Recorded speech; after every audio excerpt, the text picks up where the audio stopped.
Qu'est-ce que t'as foutu cette semaine? J'ai fait du branding. Cool. Moi, j'ai installé une application. On avait dit, on a fait 500 abonnés sans effort. Quand je dis sans effort, c'est sans effort. Donc, on va tout changer petit à petit. On va vous montrer ce que c'est que d'être incrémental, branding ou pas. Moi, j'ai installé une app. Donc, premièrement, nouvelle qualité d'image. Vous me dites si ça change quelque chose pour vous. J'ai pas encore acheté la licence. Donc, il y a un super logo. Et José Lito, il a son truc d'iPhone. Donc, premièrement, les images. Ensuite, les scripts. On n'a pas fait de script, mais presque. On a quand même une trame. Ensuite, il y aura du montage, pas aujourd'hui. Mais surtout commenter, parce que ouais, on rajoute de la complexité. Donc dites-nous, on y arrive à 500 abonnés comme ça. Qu'est-ce qu'on garde, qu'est-ce qu'on change, qu'on fasse pas des trucs qui servent à rien. On va essayer de rester lean. Et alors parle-moi de branding, José Lito, maintenant qu'on te voit en 3D. Ouais, sauf que, alors, moi, j'ai pas besoin d'avoir camo, je sais pas quoi. J'ai un iPhone et un ordinateur. Bref, j'ai donné mon âme à Apple, donc forcément, ça marche. Euh, Je vais donner que la moitié. Moi, j'ai le Ça t'a MacBook, mais donné ça une s'arrête là. demi-âme. Voilà, c'est tout. Oui, j'ai eu Et puis, alors, par contre, je comprends pas pourquoi ça floute mon fond sans que je l'autorise à le faire, Ouais. en fait. Et moi, j'ai pas de mise au point, tu vois, déjà l'arrivée de la Voilà, complexité dans nos vies. On aura peut-être un voilà. petit Et ouais. décalage des lèvres, etc. Bon, pourquoi j'ai fait du branding? Tu sais, j'ai une espèce de malédiction depuis toujours. À chaque fois que je parle avec quelqu'un que je connais pas, il me dit, mais pourquoi tu fais ce que tu fais? Tu devrais faire autre chose. Donc, en fait, quand j'étais commercial, on me disait, mais pourquoi tu fais sales? Tu devrais faire du marketing, toi. Ah, d'accord, super. Je dis, bah, je vais faire du marketing. Tu vois, ok. Et maintenant que je fais du marketing, on dit, mais pourquoi tu fais du branding, mec? Pourquoi tu fais du marketing? Tu devrais faire du branding. C'est-à-dire, bah, t'es un mec de com, t'aurais dû bosser dans une agence de pub, tu fais des punchlines. Enfin, franchement, fais pas du marketing, fais du branding. Tu dis, waouh, je suis fatigué là. Moi, à la base, je voulais juste rien Trouver faire, la réponse. être entier et Ouais. puis voyager. Pour être entier, il y a du boulot. Donc, Ou donc, bien, ou bien marié. mais, ou bien marié, je vais tenter ma chance une deuxième fois, je vais à Monaco. Mais ça m'a fait tilt en fait parce que ça a été une conversation. Je me suis pas mal déplacé ces derniers temps et en 20 minutes, en terrasse à Paris, en buvant un café, j'ai quelqu'un qui m'a parlé dans ces 20 minutes de, marque média, de communauté et d'audience et ça remuait bien mon cerveau en me disant: «Waouh, tout est mélangé d'un seul coup, donc j'aimerais bien faire un peu le tri et boire mon café». Alors, je crois que tu avais trouvé la solution à ce problème de quoi faire. Parce qu'avec t'as une coach, je crois, qui t'a dit arrête de faire. On n'est pas des fers humains. On est des êtres humains et on n'est pas des fers humains, effectivement. C'est pour ça qu'hier, je l'ai eu pendant une petite heure au téléphone et elle a Que démêlé veux-tu le être? truc et elle m'a dit: Continue à faire ce que tu fais». Indépendamment ce que tu vas faire, que Hem veux-tu être? et je sais pas si tu as vu passer ces derniers temps là, je pense que la zone de confort est un concept qui est en train de s'user un peu sur LinkedIn. Donc un peu comme l'inbound et on est en train de passer à l'ABM. Là, on est en train d'arriver à la zone de génie. Ah, Hem, c'est bien. Déjà qu'il y avait tout un tas de branleurs sur LinkedIn qui se prennent pour des consultants. Alors là, maintenant, on se prendre pour des consultants géniaux. je trouve un On peu n'a acerbe. pas fini. Ça va être fun. Non, non, pardon, ça va être juste super Mais c'est méga important la zone de drôle, génie, c'est important. parce J'ai pas que trouvé la mienne, mais que je me dis, je pense que c'est un truc important. Ça va être vite, mâchouillé, prédigéré, recraché, régurgité d'une façon un peu accélérée. Ça va être très drôle de voir à quoi va ressembler dans quelque temps cette notion de zone de génie. J'essaye de comprendre ce que c'est la zone de n'importe qui dans une pièce avec moi, 5 minutes, la personne commence à dire: «Putain, c'est un truc de ouf, j'ai jamais dit ça à personne, en fait». Hem, il y a déjà plus de 10 ans. je change de connexion.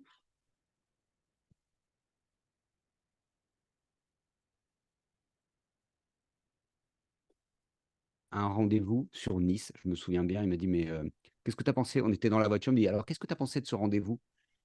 «Ouais, j'ai pas été bon dans la présentation des features et tout, machin. Paf, au moment de dérouler le prix et tout, d'accord. Qu'est-ce que tu as bien fait?» Je sais pas». Et ce coach me dit, «Ce qui est impressionnant, c'est qu'au bout de 5 minutes, le gars qui était en face de toi, c'était ton meilleur pote, tu étais son meilleur pote.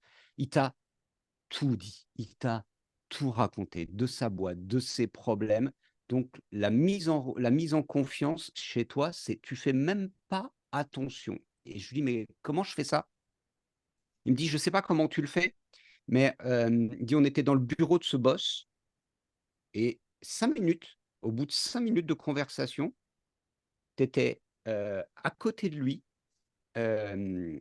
accroupi, en train de clavioter, tu as touché son ordinateur, ce qui est vachement intime». Il dit: «Tu étais à sa place, limite assis à sa place ou sur ses genoux, en train de tripoter l'ordinateur en disant: "Mais si, pousse-toi, regarde, c'est facile. Je te montre, il y en a pour 2 secondes"». Il me dit: «Je me serais jamais en 20 ans, je me serais jamais permis de faire ça». Et aujourd'hui, ma zone de génie pour moi, c'est ça, c'est d'aller, quand je vais interviewer un client, il y a des méthodes, il y a des approches, tu es hyper doué là-dessus, jobs to be done et cetera. Sauf que je me pose au comptoir et au bout de 5 minutes, je sais pas comment je me démerde et ça part tout seul et après quand je reviens voir mon client, je dis: «Bah, tiens, tes clients, en fait, ce qu'ils veulent, c'est ça». «Comment tu sais?» «Bah, ils m'ont dit, je leur ai posé la question». Et je pense que ma zone de génie, elle doit être là. Mais En après, est-ce général, tu qu'avec pas ça, tu besoin de poser fais la question, là. Je pense que tu rentres dans une pièce, il y a quelqu'un qui vient te voir et qui dit: «Alors, c'est ça qu'il me faut. c'est Voilà ce qui ne ça va qu'il me pas dans faut. ma vie. Excusez-moi monsieur, je voudrais vous parler de mes problèmes». Je pense qu'on Je peut voulais même être l'amener psy comme ça. je voulais être Tu voulais être psy psy? et j'ai abandonné très tôt les études en me disant, «Je crois que ça va me servir à rien, Il y c'est a pas pas la besoin peine. d'études pour être psy, Il y a pas besoin d'études pour être psy». Mais tu aurais pu être tu Jordan sais que, Peterson français, hein. je sais pas qui est cette personne, c'est qui? Bah, tu es le dernier qui a pas en plus il était, il y a toute l'équipe des LinkedIners de Budapest, qui était dans sa conférence il y a 2-3 semaines et qui ont posté, c'est un psychologue canadien qui est un peu controversé, on pourra y revenir. Alors il est pas directement, il est on peut pas dire qu'il soit misogyne, ni directement conservateur, mais il attire un public assez conservateur et parfois un petit peu, tu sais, on appelle masculiniste, donc qui est une forme de Ah, position un petit peu réactionnaire en général. Donc c'est assez curieux comme, le combo entre le personnage et son public. Hem, mais ouais, ça méritera peut-être, de faire un pourquoi pas faire un épisode où on analyse un peu Jordan Peterson et sa réception, par son public et par les autres, parce que c'est vraiment curieux comme phénomène. Pour ceux qui suivent, Oussama, a eu pas mal de débats avec ses acolytes à ce sujet. Parce qu'il est avec 2 gars qui sont, 2 petits jeunes qui sont très amateurs de ce type de personnage. Et Ous qui est complètement allergique. C'est assez drôle parce que les 2 sont assez irrationnels dans le débat, donc ça peut être amusant. C'est un thème récurrent chez eux. OK. Non, Mais voilà, c'est donc vrai que mais en tout cas, alors pourquoi je dis que tu aurais pu faire le Jordan Peterson français, c'est qu'il finit sur scène, si tu veux, il fait des tours du monde, il va sur scène pendant 1 heure et demie à encourager les gens, à un peu les sortir de leur blocage, à les remettre sur le droit chemin, et les gens sont à fond, quoi. Enfin, surtout un public masculin, hein, clairement. Mais le côté, ouais, reprendre sa vie en main, bon, je vais pas je trop pense rentrer que dans c'est lié ces à idées un aujourd'hui. truc, Il sans gagne beaucoup vouloir d'argent, trop du coup. interpréter, je pense que, ces histoires de marketing, ces histoires de branding et de marque média, m moi, je fais pas la différence parce qu'en fait, je suis pas, je me fiche du détail, en fait. Je creuse pas assez le sujet là-dessus, je suis pas assez fin, c'est pour ça que j'en parle avec toi. Par contre, ce que je sais, c'est que effectivement cette capacité que j'ai dans mon quotidien, en fait, pro, perso, peu importe, d'arriver quelque part et quelqu'un me dise: «Ah bah, tu tombes bien, je voudrais te parler de ça» et cetera. Il y a une chose que je sais qui provoque ça et je le fais assez naturellement, j'ai pas à me forcer, c'est que quand je veux obtenir quelque chose de quelqu'un, je commence systématiquement par donner. Et pour beaucoup de gens, c'est assez troublant ma façon de donner parce que j'ai pas de problème, j'ai pas de difficulté à raconter mon histoire, à évoquer des choses personnelles qui me semblent pertinentes et qui ont vocation à engager, des fois à provoquer. C'est sûr que Mmh. quand j'arrive et que des fois je suis un peu plus pushy avec certaines personnes qu'avec d'autres, je l'utilise dans des coachings, mais je l'utilise aussi quand je me retrouve en interview. Heu, Pourtant, quand tu regardes certains trucs, certains écrits de Jobs to be done, on te dit: «Tu es pas là, tu es neutre, tu es transparent, tu existes pas» là, je l'ai fait pour des professionnels de santé. C'est très drôle de le faire avec des professionnels de santé et de dégager que le médecin est un humain comme un autre et aujourd'hui, bah, mercredi, il a envie de s'occuper de ses enfants. Lui aussi, il a pris le covid. Un humain pire qu'un autre. Ou un humain pire qu'un autre. En tout cas, ce qui est sûr, c'est que, tu vois, quand on est face à un médecin, qu'on te dit: «Oui, c'est un peu sacralisé», que ton client qui commandite, une prestation d'interview te dit: «Tu sais, c'est des médecins, ils ont un peu d'ego, ils ont un peu de Mmh. machin» Ce qui est et quand très tu arrives très et tu humain dis: aussi, «Bon», hein. que tu dis: «OK doc, raconte-moi ta life, ça fait quoi d'être urgentiste? Tu fais comme à la télé, Docteur House?» et là, tu as un type qui déboule et qui te dit: «Mais, tu qui toi?» «Moi, tu sais, il m'est arrivé un truc un jour, j'ai failli mourir à l'hôpital, je te raconte, blablabla» et là, histoire vraie, hein, ça m'est arrivé avec un urgentiste qui m'a dit: «Je vous préviens, moi je suis urgentiste, hein, donc c'est urgent, j'ai 20 minutes». OK, on va le faire en 20 minutes, mais il faudrait Bah, la 45, hein, mais on va la fois où ton généraliste a prescrit, une substance à laquelle tu es allergique, c'est ah! ça? C'est, oui, coucou docteur, qui m'a collé des AINS, et qui m'a envoyé à l'hôpital en urgence. C'était cette fois-là. C'est là où j'ai dit: «Il y a rien de vital, il y a pas d'info vitale dans la carte vitale». On n'a rien résolu, hein, 10 ans après. Mais cet urgentiste qui avait 20 minutes, au bout de 20 minutes m'a dit: «Comment ça, c'est déjà fini?» Je fais: «Bah, je sais pas moi, c'est vous le boss, hein, vous m'aviez dit que vous aviez 20 minutes, vous sauvez des vies, moi je fais du marketing, donc je sauve rien du tout» et le type, il en voulait encore et on est parti pour 45 minutes de conversation autour de, gestion non Donc mais il en pouvait même à plus. Le gars était l'agonie, tu as failli cesser d'être, mais jusqu'à ton dernier souffle d'être, tu mais étais, tu tout le étais temps parce que l'intervieweur, s mais ultime. tu sais, c'est ça Philippe en fait et toi le premier, on le dit tous, si vous voulez, que ça marche, votre marketing, votre communication et cetera, soyez généreux. Commencez par donner, donner de votre savoir, de vos compétences, votre expertise et après, demandez, un feedback à la communauté, Quand on parle de marque heu média, c'est ça aussi, ouais. C'est soyez généreux de votre expertise et on va revenir à nos vieilles vidéos d'il y a 3 ans, 4 ans, même avant ça. Les idées, c'était quand? En 2017? Produire du contenu. yep, Allez, on va mettre la playlist. Rien n'a changé. Le message est le même, le principe premier est le même. Nous, on parle de zero waste marketing, marketing zéro déchet. Elon Musk aussi a dit récemment, il a dit: «Bon, on va peut-être faire de la pub», mais il dit: «Faut faire de la bonne pub» et la bonne pub, c'est quoi? C'est une pub qui est à peu près la même chose que du contenu. Il dit: «Une pub bien faite, une pub que tu as envie de voir, elle tend vers le contenu et un contenu qui te donne envie d'acheter, il tend vers la pub», tu vois? Donc il y a une convergence et cette convergence s'obtient dans quoi? Elle s'obtient dans le fait qu'il y a de la valeur dans ce qui est fourni et où est-ce que tu es à même de produire de la valeur en tant que marque? Bah, en résolvant les problèmes que tu résous déjà contre de l'argent. Tu peux aussi les résoudre gratuitement avec de l'information. La plupart des problèmes aujourd'hui peuvent être en partie améliorés, traités par de l'information.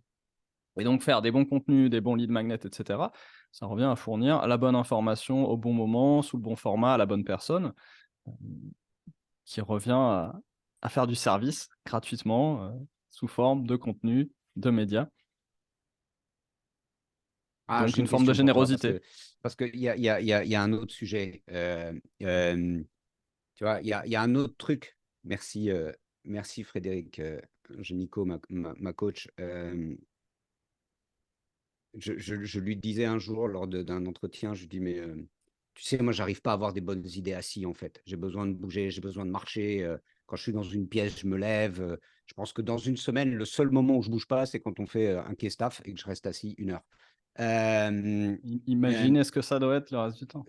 Le reste du temps, je fais 10 000 pas dans mon appartement, et c'est pour ça que je veux m'installer dans un fourgon. Comme ça, je me dis: «Je vais compacter le bordel» et elle me dit: «Mais oui, tu es un van lifer, tu es même pas tu es un van lifer, tu as besoin de bouger». J'ai bougé pendant 15 jours, là, ces 15 derniers jours, je suis allé à Lyon, je suis allé à Paris et clac, clac, clac, Je dès une t'attends toujours. rencontre du monde, ça cogite à fond et ouais, je sais et j'ai eu aussi cette conversation sur, «Mais le marketing B2B, ça n'existe pas mon garçon». Je dis: «Comment ça n'existe pas le marketing B2B?» Il me dit: «Bah non, il y a que 2 boîtes B2B Mmh. qui ont fait du marketing et tout». Je dis: «Mais c'est qui?» Je dis, bah, c'est connu, il y a IBM qui a publié dans le journal ce titre dans le journal, qui a fait cette annonce dans le journal. Personne n'a été licencié parce qu'il a acheté IBM.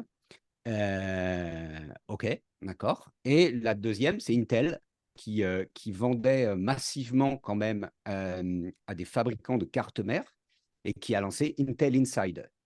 Ouais. Donc, c'est en lançant Intel Intel Inside, c'est du Inside, marketing B2C, je suis désolé. C'est bah une ouais, mais entreprise B2B qui fait du marketing B2C. en fait, à une époque où personne, très peu, c'était anecdotique. Les acheteurs de microprocesseurs étaient quand même anecdotiques. Le gros du business d'Intel, c'était même pas d'aller vendre à IBM, Dell, Compaq, Apple ou je sais pas qui. C'était de vendre aux fabricants de cartes mères. Ils en avaient rien à cirer des autres, en vrai.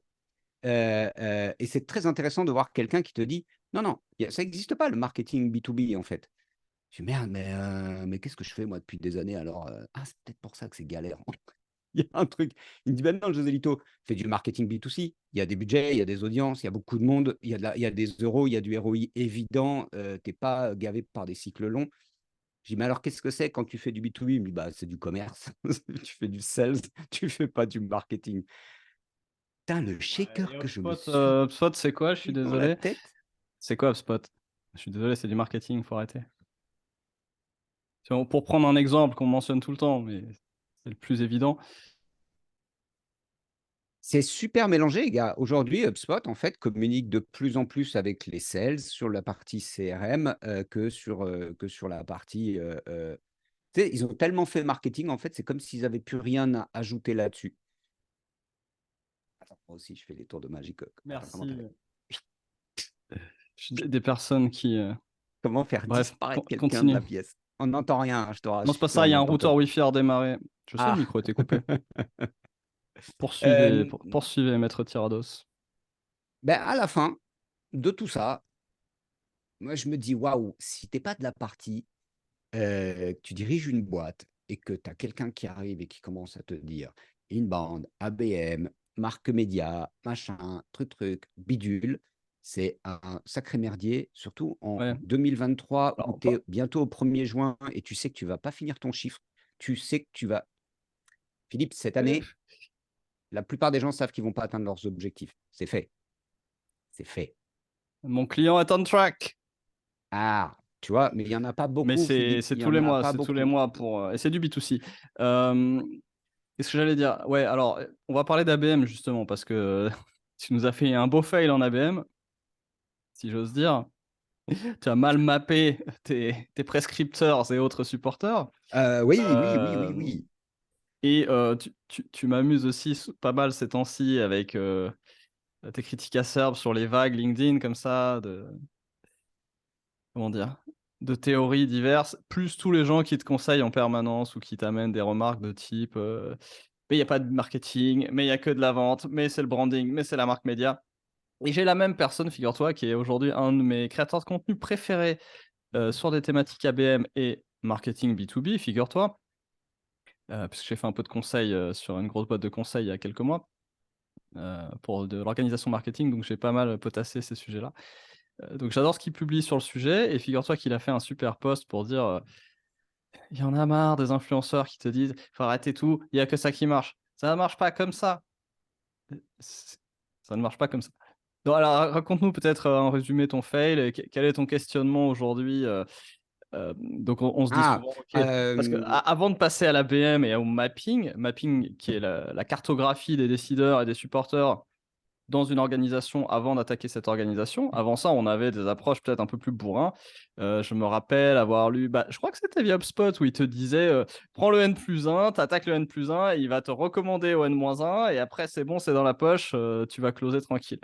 Donc, bah, c'est cool. Toi, tu as été au N+12, tu es parti d'en haut. Comment ça s'est passé? Est-ce que tu as closé A priori, oui, tu as closé très vite.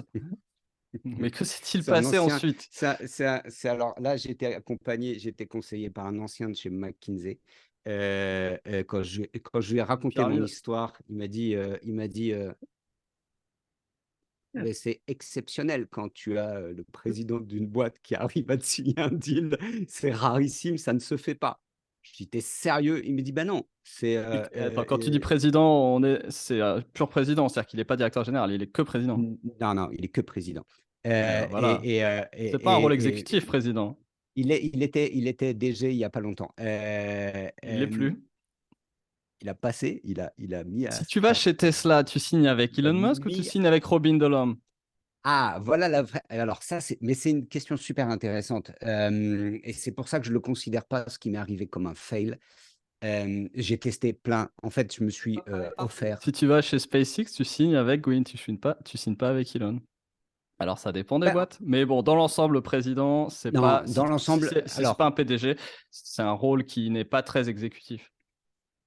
mais et quand bien même il le serait, tu vois là pour le coup mon pote m'a dit, «C'est rare que ce soit même avec le PDG en fait, même avec le PDG, il me dit: «C'est rare qu'on signe uniquement», il me dit: «En fait, c'est contre-intuitif, on nous recommande de passer par la tête, mais quand tu as bossé» alors évidemment, Mais mon pote une tête spécifique, pas la tête des têtes. ouais, mon pote a bossé que dans des très grands groupes, d'accord? Que des boîtes internationales et à ce niveau-là, mais on se posait la question: «Est-ce que c'est, scalable ou unscalable?» C'est pareil. C'est pas une question d'échelle, ça s'applique. C'est, Ah, je tu pense ne que peux pas.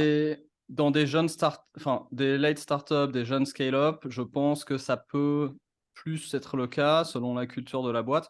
Mais on parle pas de gouvernance pour rien. Le but, c'est de mettre en place une structure, et c'est d'ailleurs aussi ce qui fait à la fois la résilience des grosses boîtes, mais aussi la faiblesse des boîtes qui grossissent, c'est qu'ils perdent cette capacité à décider rapidement.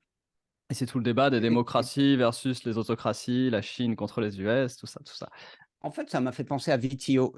Enfin, si je résume, en fait, c'est qu'il y a 2 mois et demi, ouais, c'est ça, il y a 2 mois et demi, j'ai une super idée et je pousse cette idée-là, auprès d'un de mes interlocuteurs, éditeur de PME, éditeur de logiciels, le gars est président de la boîte et je vais tester une hypothèse. Je me dis: «Tiens, j'ai cette idée-là autour de cette notion, en fait, de marque média» que moi, je n'appelais pas marque média, mais c'est de dire: «OK, j'ai l'intime conviction aujourd'hui que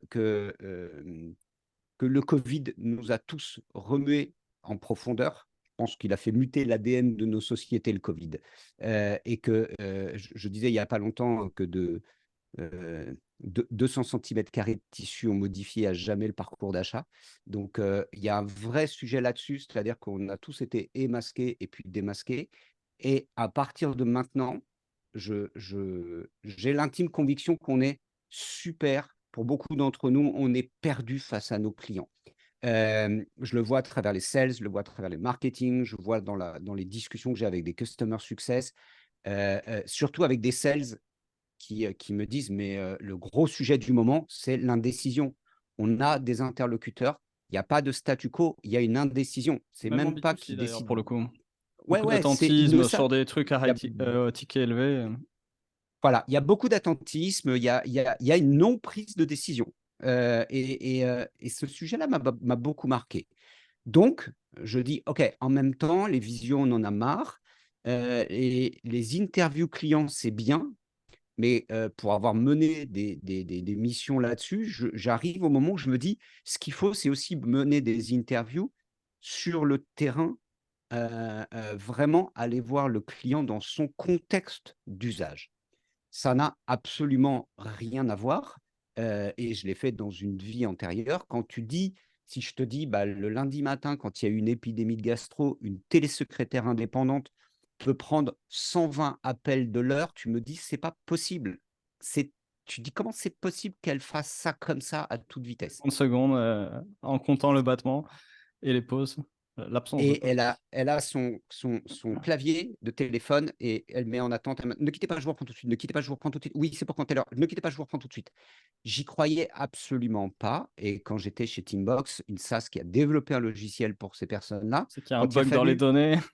quand il a fallu bosser sur l'ergonomie de l'écran, j'ai eu des débats au niveau product en disant aux ingénieurs: «Les gars, arrêtez pour l'instant, arrêtez avec vos cerveaux de malades. Vous allez me prendre une console de téléphone Alcatel et vous allez la copier-coller sur l'écran de l'ordinateur». Parce que les nanas, elles ont pas le temps de se former au produit. Faut que ça soit comme avant. Et c'est vraiment en allant sur le terrain que j'ai vécu ça. Donc, ma proposition à ce client est de lui dire: «Gars, tu sais quoi? Pendant un an, je vais sur le terrain, je vais aller voir tes clients, on va les interviewer, d'une part, donc on va alimenter le product, on va alimenter les sales en allant entendre les pain points et cetera, les nouveaux pain points. On va commencer à voir ce que en 2 ans tes clients se sont mis à utiliser comme solution alternative à la tienne, parce qu'ils ne te le disent pas et là, tu peux prendre tous tes sheets que tu veux, ça se voit pas. Heu, Va sur le terrain, ça vaut la peine et en plus, coup de bol, tes équipes sont saturées, n'ont pas le temps de produire du contenu. Bah, ces interviews, on va faire un truc. Les plus extravertis accepteront que ça soit filmé et on alimentera ta chaîne YouTube.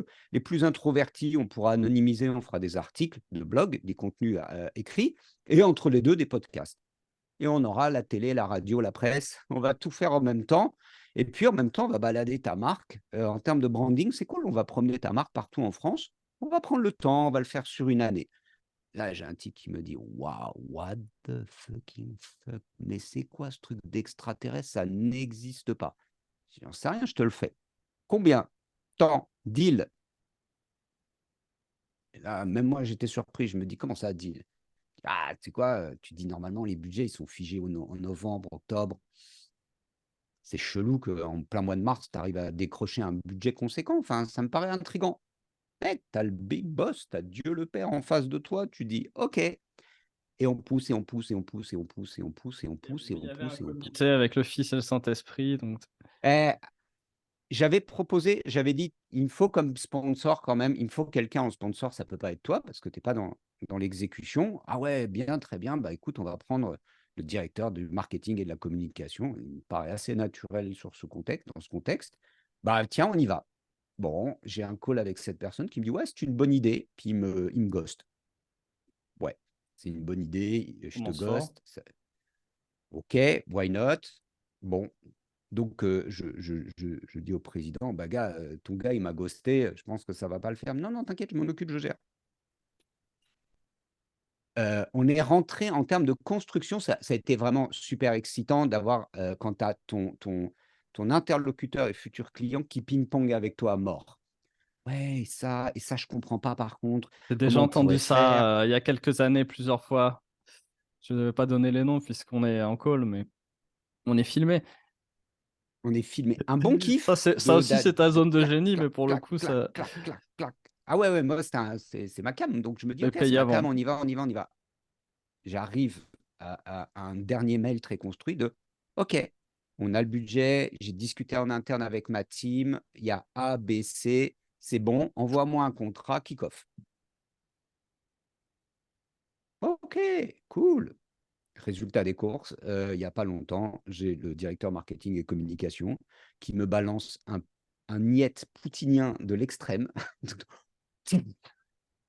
À l'oral, À l'oral, of course, pas en ghost, pas en ghosting là. c'est un peu, tu sais, tu es comme si tu descends une pente à vélo à donf, tu es bien, tu es dans le flow et il y Tu a pas une vu les branche d'arbre barbelés. qui vient de faire bion. Le vélo, il est parti tout seul. Moi, je suis resté down et là, je me suis dit: «OK».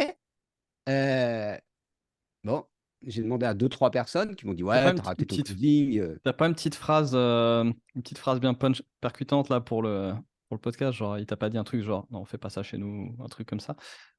Ah non, non, non, non, malheureusement, c'est une super idée, je la kiffe. Tu es l'homme de la situation 2024. Alors Ah quand là, même! C'est pas de mal comme nom. alors C'est très 2024, ça frustrant. RIP, tu sais, allez, vas-y, je viens de t'enterrer, c'est Six Feet Under. 2024, quand tu es au mois d'avril, quand on te dit: «C'est une super idée, c'est génial, 2024», si tu es junior, tu continues à avoir une érection, si tu es senior, tu es déjà sur le coup d'après. C'est quoi? Parce que tu sais que ça veut dire non. Mais alors le nom que c'est The Wall, quoi, tu peux pas passer ce nom-là. Évidemment, tu peux pas et en fait, le côté rigolo, c'est que tu es grillé. C'est que tu es grillé parce que tu peux pas appeler, «Hey président, tu me ranges le bordel et tout machin», parce que le président, il va dire: «Tu sais quoi? Mon directeur marketing, mon DG versus toi, je la paix sociale, quoi.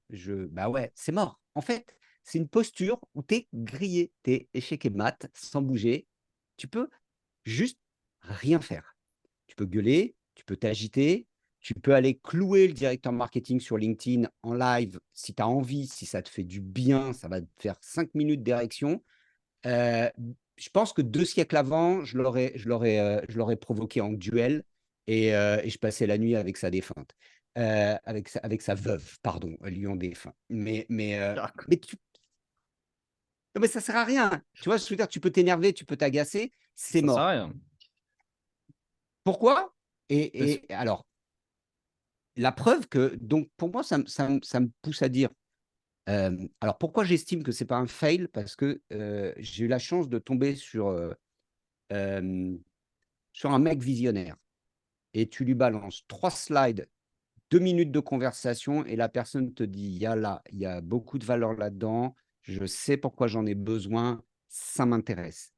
Mais tu te rends compte que quand tu as quelqu'un très, très haut dans la hiérarchie, c'est son rôle d'être visionnaire dans la strat, dans les projections à plusieurs années, et cetera, et cetera. Et c'est pour ça que je te dis que ça me fait penser à Vitio. C'est que par contre, après, il faut aller descendre dans l'opérationnel. la vision, c'est bien, mais il faut de l'attraction derrière.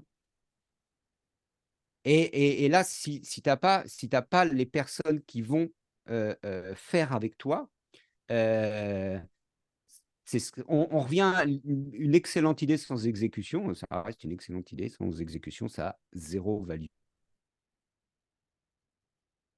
Oups, rechangement de Wi-Fi.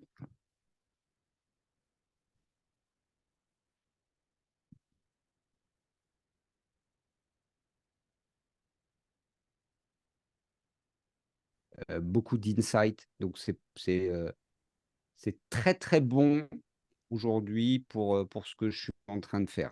Par contre, ça m'évoque ce sujet où quand on te dit, et on parle d'ABM, parce que quand on parle d'inbound, bah, je le vois assez souvent. C'est qui ton persona? Ah bah c'est le boss. OK. Et tu vas tout faire ton contenu pour le boss. Ah ouais, ouais, ouais, moi c'est franchement, tu sais quoi, je parle qu'au boss. OK, très bien. Et en dessous? Bah non, on s'en fout, c'est pas la peine. Une fois que j'ai le boss, j'ai tout. Et tu t'aperçois que même un PDG dans ce contexte-là, parce que je l'ai vécu de l'autre côté avec, le PDG, donc très, très opérationnel. J'y ai passé, 1 an de ma vie et et là, j'ai vu la limite. Je veux dire, quand j'étais chez Bibal et je peux les citer parce que voilà, c'était une très bonne expérience aussi d'être recruté par le PDG. Pour le coup, pas de En problème mode avec le sparring board. partner de nouveau. En mode sparring partner, et cetera. On fait tout un tas de trucs, sauf que voilà, il s'est Pour de rien derrière. fondamentalement, heu, il y a plein de choses qui se sont passées une fois que je suis parti. Ça, c'est ce que j'appelle l'effet Magellan. C'est toi qui meurs, c'est les autres qui prennent la gloire. C'est pas grave. C'est pas toi qui arrives au bout de ton tour, mais c'est pas grave.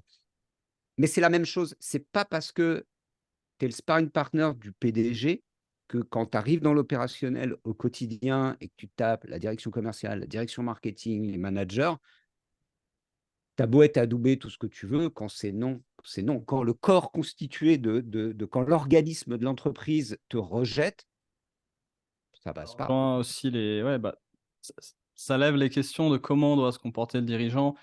Et c'est clair que tu peux pas patcher, une absence ou une faiblesse de leadership qui date de 5 ans, 10 ans, tous les recrutements qui ont eu lieu, la culture qui a été établie, les habitudes qui ont été construites, les budgets qui ont été décidés. Tu peux pas patcher ça du jour au lendemain parce que tu as croisé quelqu'un qui t'a un peu fait prendre ton courage de visionnaire. C'était le sujet, de notre dernier épisode et de quelques autres avant. Tu peux pas devenir le leader en une journée et c'est pas parce que d'un coup tu as l'impression de valoir 3 000 000 parce que tu as croisé un José Lito que ça va marcher. Donc il faut être un peu plus stratégique aussi parce que là, si on a quelqu'un qui nous regarde qui est plus dans ce rôle-là de dirigeant, il faut aussi être stratégique quand on est dans ce rôle-là et même si là, d'un coup, ça paraît hyper attrayant, il faut quand même placer ses pions intelligemment pour que les choses se fassent. Et comme tu dis, VTO, un outil comme ça permet de décliner une vision, comme dirait Stéphane, fantasmée, et de la décliner à plus court terme dans des choses plus réalistes. Il faut faire cet aller-retour. On peut regarder aussi ce que proposait Stephen Covey avec ses 7 habitudes. Si tu regardes les habitudes 2 et 3, c'est bien commencer en pensant à la fin. Alors lui, il va jusqu'au bout. À la fin, c'est vraiment le jour de ton enterrement. Qu'est-ce que je veux qu'on dise de moi le jour de mon enterrement? Et une fois que tu as commencé par la fin, heu, commencer par les choses qui vont dans la direction de cette fin. Donc bon, je vais pas les reciter, enfin, start with the end in mind and put first thing first. OK. Quelle est la première chose à faire? Donc faut être stratégique, il faut savoir où on va et être juste visionnaire du jour au lendemain et c'est même pas être complètement visionnaire que d'avoir perçu une vision, mais c'est ta vision à toi qui est, voilà, ce produit a un mérite. OK, il a partagé ta vision, mais ça, c'est toi qui étais visionnaire, c'est pas lui.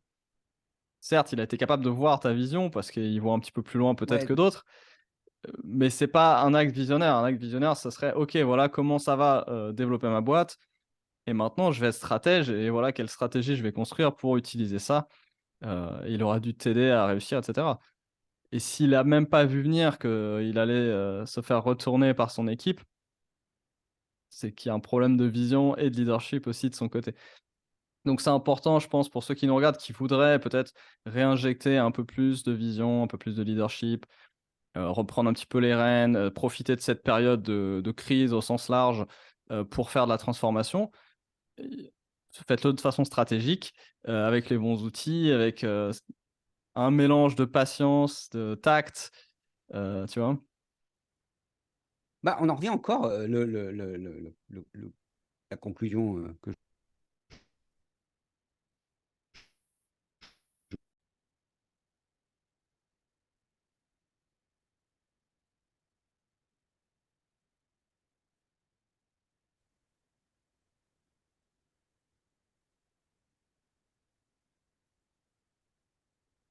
qu'est-ce qu'on peut conclure de ça?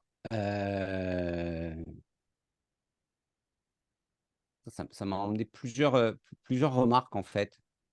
D'une part, je pense que, ça m'a interrogé sur qui, hem, qui est responsable et qui est honneur de la marque, au sein d'une organisation. C'est vrai qu'on demande à chaque fois et on nous répond jamais, hein.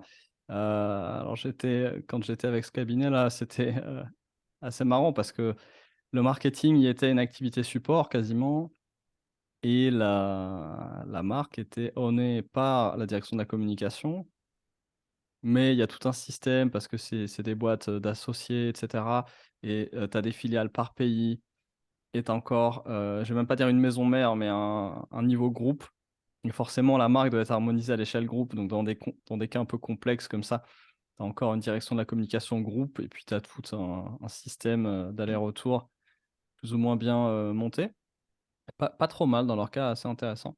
Mais c'est toujours un peu frustrant d'avoir cette logique de la communication qui est séparée du marketing, et qui own la marque indépendamment de tout ce que fait le marketing. Tu fais: «Pff, c'est dur». En fait, c'est ça. Tu sais quoi? Tu viens de mettre le doigt sur un truc, c'est-à-dire que moi, je suis arrivé en disant, hem: «On va travailler la marque et servir le marketing» et en fait, tu vois, ça va ensemble de toute façon. Ça ne c'est Dans mon esprit, ça ne se dissocie pas, à aucun moment. Surtout Et quand tu es dans une taille de boîte à 20 millions 100 collaborateurs, tu vois ce que je veux dire? Tu es pas sur un grand groupe. ouais, ça reste Tu te petit dis: là, «Mais hein. à cette petite taille-là, en fait, tu t les C'est que ça. il y a une alimentation. En plus, ce qui me alors si, il y a quand même toujours un côté de moi qui est furieux quand je vois comment cette marque est malmenée sur les réseaux sociaux. Je me dis: «Mais comment tu peux avoir un directeur de la communication, des community managers, comment tu peux avoir 4 5 personnes qui travaillent sur une marque au quotidien et heu et et heu et être aussi, irrespectueux d'une charte graphique quand tu sais qu'un Canva Pro, ça coûte 100 balles et ça te permet de mettre deux trois trucs bien en place. Tu vois? Tu dis c'est même pas comme si on n'avait pas les outils que ça coûtait très, très cher. Et juste que tout le J'y monde suis s'en fout. c'est Tu dis: «Mais OK, comment tout le monde» ça, c'est le truc qui me fascine. Comment dans une boîte, tu peux avoir un président Ce sont pas les qui est zones de très génie, attentif à sa marque et que des gens en ont strictement rien à faire au quotidien et là, le VTO, je crois que ça, je l'ai pris plus qu'un nom, en fait, qui est pas très grave parce qu'il il y a une partie de moi qui sentait venir le truc et qui savait qu'il pouvait se le permettre, qu'il pouvait jouer l'exercice jusqu'au bout, vivre l'expérience jusqu'au bout. Mais en vrai, je crois que ce qui me met le plus en rogne, c'est ce décalage entre un individu qui a la vision de la marque, en tout cas, qui dit: «Waouh, j'ai un défaut de notoriété, j'ai besoin aujourd'hui que ma marque porte, j'ai besoin qu'elle soit connue», et avoir quelqu'un donc c'est le fucking job de s'occuper de ça toute la journée. Je sais pas moi, mais je l'ai jamais été directeur de la communication, mais j'aurais le couteau entre les dents en disant: «Hein, OK, la marque, c'est moi, quoi. Si tu abîmes la marque, tu m'abîmes moi». Je serais hargneux en tant que directeur de la communication. Ouais, une zone de génie, je J'ai eu pense un que pour certains d'entre nous, la zone de génie, c'est de pas s'en foutre, en fait. Ça, Je la crois barre que est tu as raison, basse. Philippe. Ouais, ouais, ouais, ouais, ouais, ouais, Les gens tu as s'en foutent raison. beaucoup. Les salariés, en plus que les autres, les gens s'en foutent. Et j'ai l'impression que c'est plus fort en France. C'est vrai quand tu regardes les discours des freelances français quand même, quelqu'un disait, temps partiel mais attitude à fond, quoi. C'est un peu un terme américain de parler d'attitude pour les, hem, le cli quelqu'un postait l'autre jour sur le client est roi, n'importe quoi, tu vois? Un de ces freelances LinkedIn et bah, pour le coup dans la work ethic américaine, le client est vraiment roi. Et le fait de pas traiter le client comme un roi s'appelle une attitude. C'est un mot très péjoratif pour un serveur qui a une attitude, tu vois? Donc Oui, le temps est partiel, mais l'attitude est full power et c'est vrai que, ouais, en France plus encore, j'ai l'impression, en France, on respecte le travail dans une façon où le travailleur doit faire souffrir un petit peu le management. Il y a cette conflictualité un peu du: «OK, si je suis serveur, il faut que le client donne un peu de sa personne», tu vois? Il faut qu'il souffre un peu pour avoir fait appel à du service. Il y a un petit peu cet esprit et c'est pas nouveau, hein. Tu tu le retrouves dans Diderot à une époque où il reste de l'aristocratie, il y a du châtiment corporel et tout et tu vois quand même que Jacques le Fataliste arrête pas de faire souffrir son maître, même s'il se prend des coups de canne à la fin, le maître, il doit en chier. mais ouais, c'est un C'est truc que de je pense que fou, c'est culturel, quoi, c'est je culturel. ouais, ouais, ouais, je pense qu'il y a quelque chose de l'ordre du culturel parce que je me dis: «Mais c'est pas possible, en fait, c'est pas, José Lito salarié». J'ai été salarié et j'ai été salarié longtemps. Hem, Enfin, quand j'étais chez Bouygues Télécom Entreprise, je portais le t-shirt Bouygues Télécom Entreprise. L'été sur la plage, tu me faisais une remarque désobligeante, j'entendais quelqu'un dire: «Ouais, Bouygues, c'est de la merde». C'est bon, hein, tu étais sûr que je montais au créneau, hein, en leur disant: «Mais c'est comme tu veux et demain matin, je travaillerai pour Free, mais je tuerai pour Free». Tu vois ce que je sais pas d'où ça me vient ce truc-là, quand Teambox, qui était une toute petite boîte, qui est toujours une toute petite boîte, hem je te disais la dernière fois sur LinkedIn, je gagne au loto, je m'achète une marque en fait. J'ai aucun problème à mettre, et Gabriel Dibouy chez Debouchebel me dit: «Mais d'une minute 30 me dit: «Mais tu serais prêt à acheter pour une marque?» Mais gars, si je gagne au loto, je te mets 100 000 balles sur un Achète une boîte, branding, sur achète une ma boîte. gueule quoi. Ou j'achète une boîte parce que la marque me plaît, parce que j'ai envie. Quand on me pose la question: «Mais pourquoi Leica? Parce que tu t'achètes la pastille rouge?» Ben ouais mon con, évidemment que je le fais aussi pour ça, mais parce que je l'aime cette Je marque, l'aime parce cette que je la pastille rouge. porte, mais je l'aime. J'en ai r enfin, je suis hyper lucide de dire: «Bah, le dernier Q3 à 6 000 balles, il y a un écran il y a du Panasonic dedans». Mais je m'en fous, je m'en fous. J'aime cette marque Leica comme j'aime la marque Apple, en fait. Tu vois ce que je veux dire? Il y a je sais pas, quand tu bosses pour une boîte, tu la respectes. Poppy Gico et Clair. c'est Je une me marque je me bats très contre mes respectable. clients, pour eux Ah, et c'est on plus est facile de pas le d'accord. faire. Ce matin, j'étais en call avec une cliente, c'est désagréable de se faire engueuler, agresser par la cliente parce que tu la saoules et qu'au bout d'une heure, elle te fait: «Ah, tu as raison!» Tu as raison. Mais Je ouais, viens de gars. souffrir pendant une heure pour que tu fasses pas ta connerie, tu vois? Moi, Je l'ai j'aimerais fait bien je l'ai fait parce que c'est ma arriver, faire cliente le et f bah, bah, ouais, gars, bah, ouais, tu y peux rien. C'est enfin, j'aurais pu lui les passer la gars, pommade, toutes les semaines ou tous les 2 semaines, jusqu'à ce qu'elle fasse un max de conneries, mais je l'aurais pas gardé 3 ans comme je les garde 3 ans, 4 ans, 5 ans. Ah, mais enfin, je sais. Alors, en fait, eh ben, j'en sais rien, Philippe. J'en Oui, sais si rien. J'ai c'est eu pas vrai, encore tu le peux garder débat. longtemps. Mais en fait, Ah, alors, tu pardon. gardes, Je sais pas socialement, tu si. garderais, mais la performance s'aggraverait jusqu'au moment où ça pèterait. Euh, Parce que tu peux pas laisser. En plus, quand tu coules trop, tu laisses les choses s'aggravent au lieu de. Elles vont pas juste se maintenir, elles vont se dégrader. Et c'est là qu'on parle de leadership. C'est aussi une forme de leadership de pas s'en foutre. Euh, et d'aller se. Donc il y a des façons de le faire avec plus ou moins de tact. On parlait aussi de super pouvoir, zone de génie. Bon, ta zone de génie, c'est d'insulter les gens et qu'ils le prennent avec le sourire. Et moi, c'est un peu l'inverse. C'était la différence entre le charisme et le geekisme. Euh, donc il y a des façons de faire, etc. Mais le leadership, c'est aussi ça, c'est de se dire, bah non, ça, j'ai arrêté une vision, j'ai considéré tout ce qu'il y avait à considérer, et c'est bien cette vision-là que je veux appuyer. Euh, et donc, je vais être un point dur de toutes les façons que j'arrive à incarner euh, pour que cette chose se réalise, au moins en partie, parce que je peux pas m'en foutre. Parce que si je m'en fous, les choses ne vont faire que s'aggraver. Et on a parlé aussi de la reprise de Twitter il y a pas longtemps. Bien sûr, c'est violent, c'est dur, etc. Mais l'acte de dire: «OK, je vais faire les choses, à un moment, je suis arrivé dans cette position, maintenant c'est mon rôle». Bah, tu fais, toutes les choses désagréables, tu deviens l'ennemi public numéro un. Tu fais des choses que tu as pas envie de faire, tu énerves des gens que tu avais pas envie d'énerver, mais il faut. Gars, c'est comme quand tu as des gosses.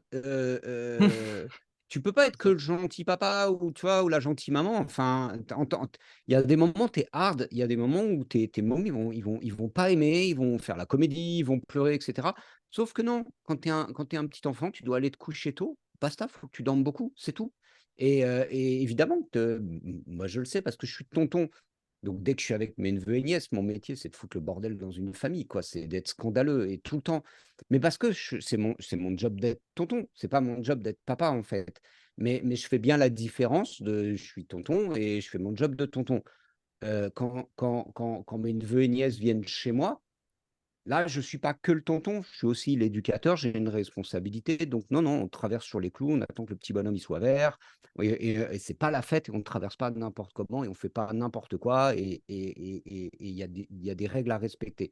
Et je pense que dans une organisation, d'autant plus, hein, tu l'as dit 1000 fois, et ça, mais en fait, ça s'avère vrai. C'est-à-dire que ça, le leadership, la transfo digitale, c'est pas le fait d'un individu, aussi Joselito soit-il, c'est le fait de process, c'est le fait d'organisation, ça demande du temps, c'est des petites choses tout le temps. Euh, des c'est trucs un petit débiles, ça peu, commence par, bah ouais, ta charte graphique, non, ta police de caractère, c'est pas la fête du slip, c'est pas tout le monde fait ce qu'il a bien envie de faire. Il y a des couleurs, il y a des typos, il y a des machins, il y a des baselines, il y a des slogans, il y a des. Et il y a une marque, et après, il y a du marketing. et après tout le jeu, c'est de faire ça, mais de le faire sans être stupide et rigide, ce qui est encore plus dur. Donc tu as le niveau zéro qui est de pas s'en foutre, et puis tu as le niveau suivant qui est de le faire avec intelligence et de le faire avec des allers-retours. Parce que pareil, quand tu as le corporate communications, donc la direction de la com, qui impose son truc vers le bas, et que derrière, tu as les marketing communications, ce qu'on appelle le marketing, qui a besoin de ces outils, mais qui est forcé d'utiliser des trucs tout figés et qui peut pas faire des remontées, alors qu'elle a vu que tu peux pas faire tes A/B testing, tu peux pas diffuser les meilleures pratiques à l'échelle du groupe, alors que tu as trouvé un truc qui marche mieux. C'est aussi très stupide. Donc tu vois aussi toute la complexité d'être une organisation et de construire et de faire grossir une organisation. C'est des choses auxquelles il faut faire face, couche par couche. Ça me fait C'est la penser à ce beauté du job, dernier hein, mais débat, des conversations que j'ai eues. J'ai eu deux personnes qui ont piloté dans des grands groupes des équipes marketing, ok, qui aujourd'hui se retrouvent freelance. Donc d'abord, c'est très très drôle parce que c'est mais comment ça, c'est toi qui as fait ton site internet? Bah ouais, tu prends un template. Mais comment ça, c'est toi qui as fait ça? Bah ouais, t'as Canva si t'es nul en Photoshop, Illustrator. Mais comment ça, c'est toi qui écris? Bah oui. Et comment ça, c'est toi qui fais? Bah quand même. Euh, Ah, mais moi, je sais rien faire en fait. Bah qu'est-ce que tu as fait? Bah j'étais directrice marketing pendant 10 ans dans un grand groupe. Euh, Si, c'est tu sais faire des réunions. Et des réunions, des alors la budgets. personne, je lui fais un petit coucou parce qu'elle est adorable et on doit se reparler. Je lui dis, non, mais la différence entre le salarié et le freelance, c'est que le freelance ne s'impose pas des réunions inutiles dans son agenda. Ah ouais, c'est vrai, tu as raison. Je fais, tu sais, ça libère vachement de temps. Et en fait, on a eu Ouais, cette ouais. conversation. Je lui dis, non, non, tu dois pas savoir tout faire, bien entendu. Mais par contre, je dis, bah alors, c'est quoi ta compétence aujourd'hui, en fait, c'est la gestion de projet. Bah, c'est déjà bien, en fait, de savoir piloter des projets de marketing Mm. avec 20 personnes, etc. C'est une bonne compétence. Et on a eu cet échange-là, justement, sur mais qu'est-ce que tu faisais? Tu vois, je me suis dit, mais tu faisais quoi juste alors de tes journées, à part des réunions, je comprends pas, et à regarder des sheets et résultat des courses, on a eu ce débat sur, parce qu'elle me disait, ouais, fractional CMO, et on a fini par, mais est-ce qu'on peut être à la direction du marketing 2 jours par semaine? Est-ce que c'est possible alors que tu es au cœur de la matrice, alors que Ça tu es au s'appelle cœur de la Tempo, création hein. de valeur, On, etc. on fera un épisode juste pour ça, je pense. Nous, on a ce On produit fera un Tempo truc qui pour ça est parce que, exactement ça. que Il y a cet article que je vais rappeler, on en a parlé plein de fois, je crois l'avoir traduit en français, il me semble, un peu brutalement, mais ça a été fait, qui s'appelle «Votre équipe marketing est lente, voilà, quelques astuces pour accélérer» de Jaled ah Rizai. yes, Je ne sais pas prononcer son nom correctement.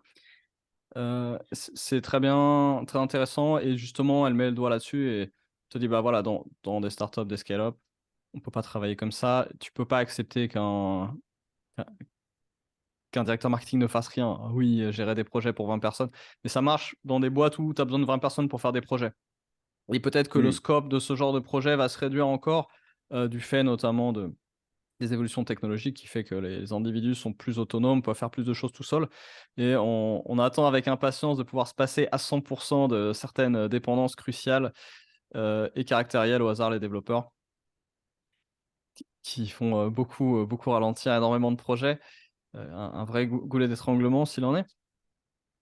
Donc, aujourd'hui, il y a des solutions, bien sûr, d'avoir des équipes, très bien organisées, intégrées et cetera, mais bon, c'est quand même très courant dans des boîtes de différentes tailles, des plus grandes aux plus petites. J'ai l'impression que ça se passe mieux au milieu, mais c'est peut-être parce que j'en ai pas assez, heu, d'être bloqué par la tech, par les devs, par le web et ouais, les nouveaux outils aujourd'hui, comme tu disais, vont te permettre de nouveau et plus que jamais, tout ce qu'on faisait à petite échelle, en amateur avant, qui était vraiment un truc d'amateur, de débutant, de tout faire soi-même, va devenir, je pense, vraiment quelque chose de courant à diverses échelles et les experts vont faire beaucoup, beaucoup de choses eux-mêmes, parce qu'ils en grave, auront les ouais, moyens. ça alors, enfin, moi je le vois à ma petite Et échelle, hein, ça élimine, tous ces temps si tu reprends sur les idées de Lean, tu as tous ces temps de gaspillés, temps d'attente, temps de validation, temps de se mettre d'accord, temps de se faire aider, temps de voir un retour ouais. d'expert, temps de vérifier que ça a rien cassé. Tous ces temps-là vont être éliminés, les temps de décision, les temps de se synchroniser.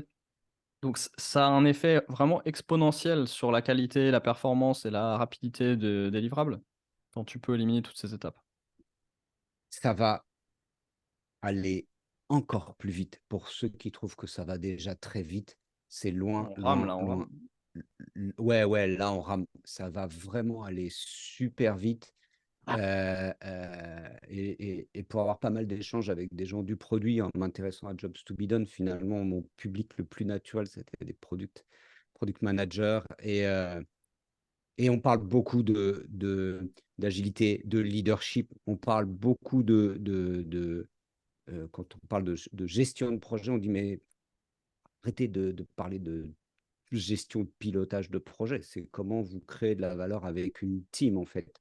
Mmh. Parce que si vous voulez piloter un projet, il y a des outils qui le font très bien et demain, de plus en plus vite et de mieux en mieux. Donc, c'est par contre, euh, quelles sont les compétences phares à avoir, les zones de génie à avoir pour justement être dans cette dynamique de dire, OK, comment on lâche pas l'affaire, comment dans la tempête on va dans cette direction, on lâche rien, etc. Donc ça va être, on va aller de plus en plus vite et ça va devenir de plus en plus. C'est déjà intéressant en fait, mais ça va être là encore plus. J'avais bien aimé cet article, si on parle de product management. Donc gestion de produits au sens, plutôt logiciel, mais quelque part, c'est une discipline qui devrait être un peu la même pour la création de services et la création de produits, physiques. Donc j'aime bien ce principe premier du management produit Donc, à quoi sert un product manager? Maximiser l'impact de la mission. On parlait de vision tout à l'heure. La mission, c'est ton C'est rôle ça. pour atteindre ta vision en tant qu'organisation. Comment en faire le plus possible dans cette direction, le plus tôt possible. C'est le rôle du product manager. Et la partie drôle, c'est comme tu dis, il sait rien faire, en tout cas dans les circonstances actuelles. Heu, donc, bah, tu sais quand même un manager. Product, c'est l'impact de la mission, l'impact vers la mission et management, c'est tout faire via les autres parce que tu sais rien faire toi-même et que, bah, ça C'est ça. reste une discipline d'équipe.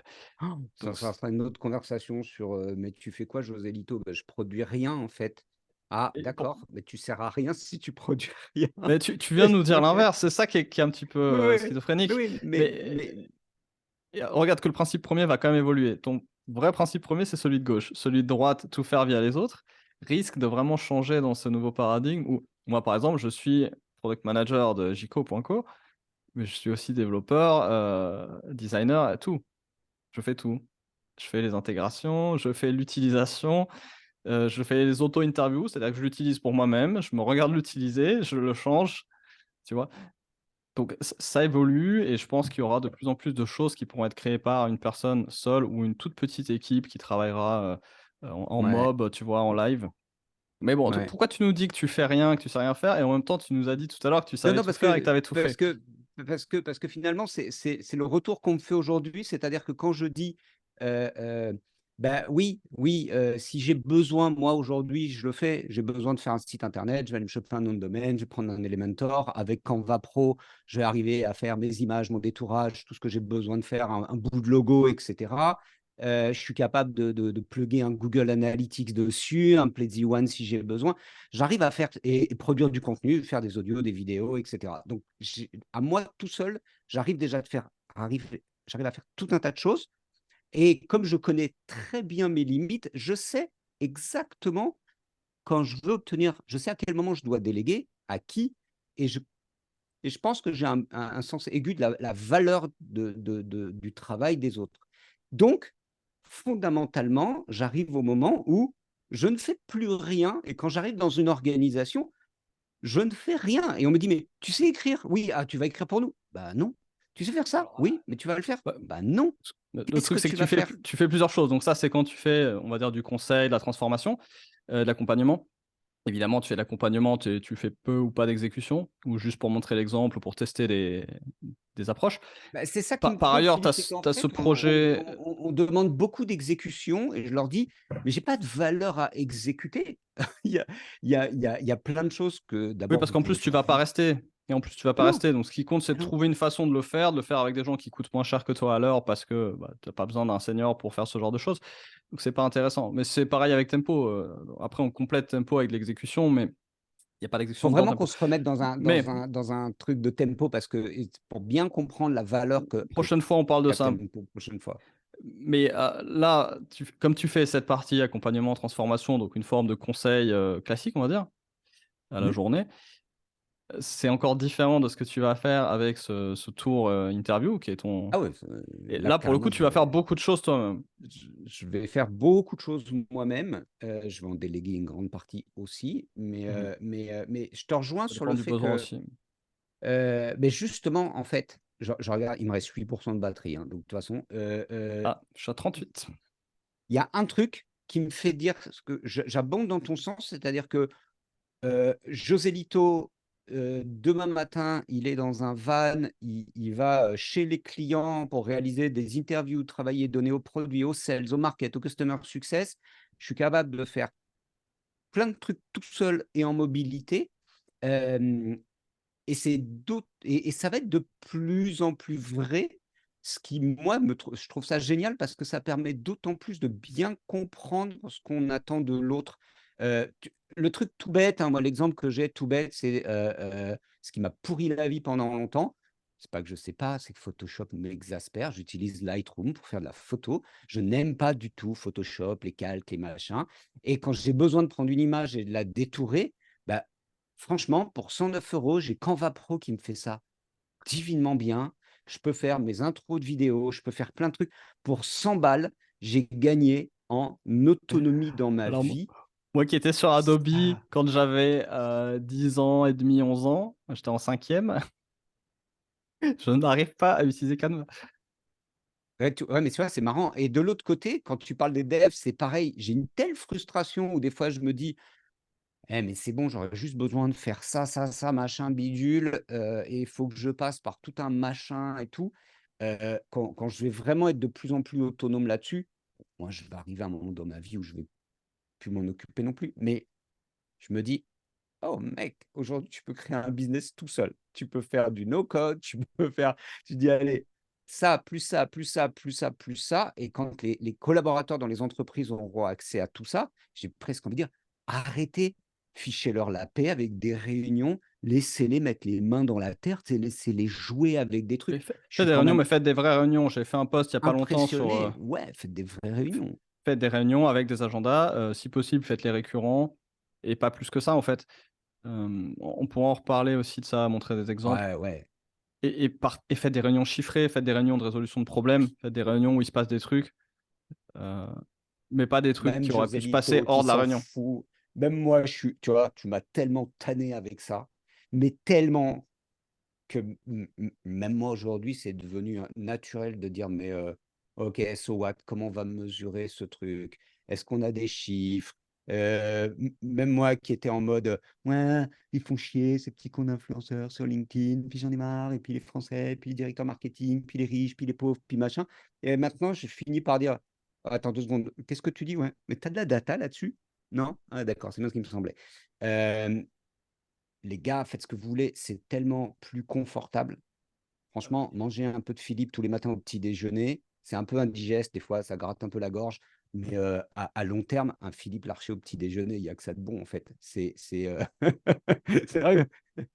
Gars, Du coup, tu l'as dit tout à l'heure et on va conclure là-dessus. Ta zone de génie, ta zone de c'est génie, d'être chiant, heu c'est d'être chiant et d'en avoir rien à foutre que tout le monde pense que tu es chiant, de mais d'en lâcher avoir que quelque chose à foutre que les quand choses on te dit: marchent. «Philippe, tu es chiant?» «Ouais, ouais, ouais, je sais, d'accord, mais par contre, cette data-là, est-ce qu'on Mais pourrait pas être un l'objectif petit peu plus, précis? Parce que, est-ce qu'on pourrait pas faire du TTM?» «Du quoi?» «Non, mais on s'en fout Philippe, du TTM, il y a de l'argent qui rentre». «Oui, oui, tu es chiant, ouais, d'accord, mais le TTM?» Et tu dis: «OK, mais le gars, pendant des années, tu peux ne rien lâcher, tu peux en avoir rien à secouer, on peut te remuer dans tous les sens, on peut te torturer.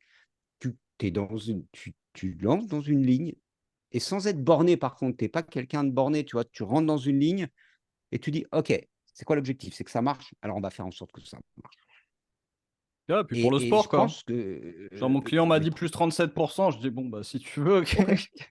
on essaye». Maintenant, je la fais chier 2 fois par mois et maintenant je c'est même toutes les semaines parce qu'on y est, mais on rien n'est gagné. Maintenant, c'est Rien n'est toutes les gagné. semaines, c'est: «Attends, l'objectif que tu m'as donné, on pourrait y être, mais là, je suis chiant». Mais à la fin de l'année, si elle a son objectif, ça sera cool. Ah ouais, recruter des chiants. Et c'est Bon, chiant il me aussi reste parce 5 que tu de as batterie. l'impression d'être le mouche du coche quand tu fais ça, hein, parce que tu te Ah dis: «Bon, bah». bah, ouais gars, c'est ton job, c'est ta zone de Ça génie. ouais, c'est ça. C'est un vrai sujet et il en faut Toi, ton plus, je génie, pense, dans les c'est entreprises. d'interviewer les gens, donc tu vas faire des interviews. Est-ce que pour, bientôt, un des prochains épisodes, tu auras des interviews à nous montrer? Avec ou sans client? Peu importe si tu as un client finalement, je veux te voir interviewer des gens, José Lito, en vidéo. D'accord, oui, oui, Même si oui, tu as c'est pas assez encore le rigolo camion, parce même si que tu as oui, pas oui, encore le oui, client, oui, oui, tu oui, oui, descends oui, en oui, bas de oui. l'Apple Store et tu interviews les Ouais. gens sur Apple et Leica, s'il te plaît. Tiens, on va le faire sur l'IK, ouais, tiens, allez Make go. it until you fake it. Make it until you fake it. Bon, merci beaucoup. En attendant, c'est bien, on a nos caméras vidéo Non, c'est pas maintenant, mal. qui permettent de basculer, d'un truc à l'autre. Donc Ouais, très utile. voilà. La prochaine fois, j'essaierai de voir, si je peux pas déflouter le fond parce que j'aime pas flouter mon fond. Bah oui, tu peux, c'est Voilà, dans je vais les repasser à l'autre caméra, comme ça tout oh le là monde peut là. voir, la différence et Allez, et ben, à bientôt, bonne semaine. Ciao, ciao. à la semaine prochaine, peut-être.